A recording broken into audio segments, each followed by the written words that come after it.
sir చెప్పినటువంటి దాంట్లో ఏదైతే సెక్షన్ 84 అండ్ 85 మీద ఆల్రెడీ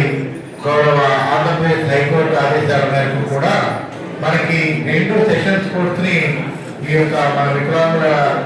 హక్కుల చట్టం 2016 కింద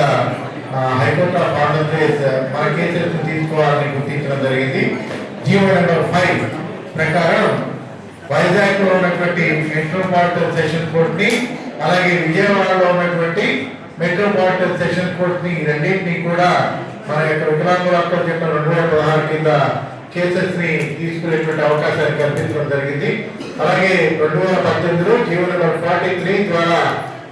పబ్లిక్ ప్రాసిక్యూటర్స్ కూడా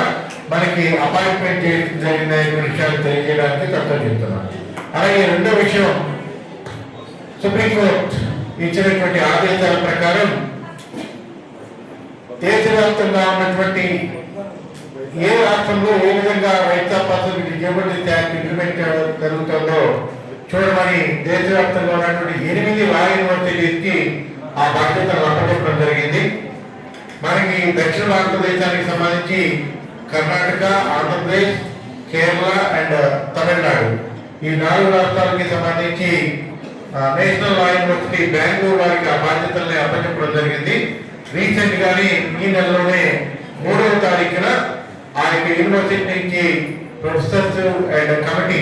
వచ్చి సుప్రీంకోర్టు అపాయింట్ చేసినటువంటి కమిటీ వచ్చి ఆంధ్రప్రదేశ్ ప్రిన్సిపల్ సెక్రటరీ గారి women development and child welfare Suryakumari గారి నేతృత్వంలో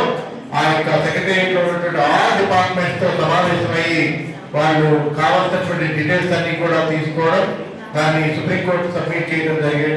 జరుగుతుందనే విషయాన్ని తెలియజేయడం కూడా జరిగిందనే విషయాన్ని